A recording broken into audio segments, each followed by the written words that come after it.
Welcome back, and let's join our guest Harley Kulkin for some more information about how to make Pahrump thrive in the state of Nevada, which has its fair share of problems. So Harley, what do we do? At the state level, you say they can help us out by bringing in tourism. How do you go about doing that?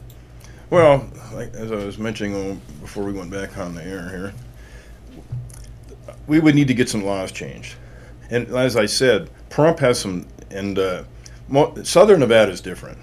Northern Nevada has mining and other things, and the natural culture and history that's lasted a long time, and they can embrace that and promote that and bring in some money. We have to create things. So what Pahrump can do is, if we had state senate representation in Carson City, obviously we'd have a lot stronger voice in trying to get someone else to do something, which probably isn't going to happen because they don't care. It wouldn't really affect them too much. But in Southern Nevada, what can be done is, it would affect the whole state, give them opportunities as well. But it's more important to us, as I said, because we don't have mining and all these other things down in Southern Nevada here. So what can be done is, an example, a special improvement zone gets created. And what happens with that is that that would be a state law change. What happens with that is when you collect sales tax, once you create this entity that brings in tourists and everything, in our county it's 7.1% sales tax, and a little over 5% stays in Carson City. Well, instead of it staying there, when you create this special district, what happens is that money that normally would go to Carson City and stay there now goes to paying off your loan that you got to build this entity. So naturally, like a business working their money. The Right. money comes in, you pay off the debt, and you keep your thing going, and Right. It's just a good way to use your cash. So here's the state investing. Money going out, money coming in. Yeah, the state's investing in itself, so to speak, because instead of it's taking that money from out of the county, it's leaving it in the county, so to speak, to help pay off the debt that was created to make this entity, this tourist attraction. And so there'll be a lot of other things that'll be coming up. Naturally, I don't have all the ideas, but I am a strong voice, and I don't back down, as everybody knows here. Well, I don't think there's any argument that you would represent us, and that just brings to mind, working here at the TV station as long as I have, I don't really ever hear anything happening at the state level that impacts us, or I don't know, maybe something's going on they don't want us to know about it, but what actually goes on up there that impacts us, or is there anybody who is a voice for us up there? Well, there isn't. There isn't really a voice for us up there. And we do get an impact, a negative impact. We watch our taxes go up and so on. And we're going to see more coming. We got to turn it around. We need a strong voice. We know desperately what needs to be done because we're at the bottom of the food chain here. And we need a strong, loud voice up there that isn't afraid to stand up. One of my great assets is that I haven't taken any campaign contributions. Like my opponent, Gokachia, as an example, when he ran for assembly, got $136,000 given to him.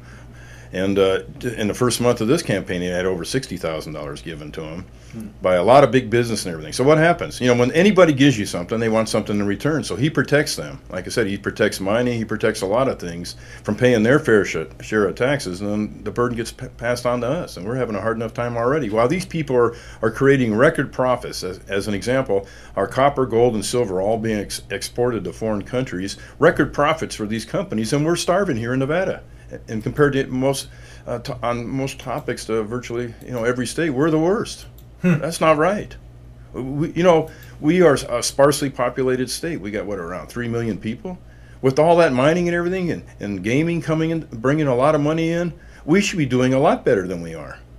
But those people are getting away with paying their fair share of taxes, and we're paying more. It has to come to a stop, and it'll never come to a stop by voting for people who were put in office by the money from those people. Yeah. So Nevada's kind of like the poster child for special interest.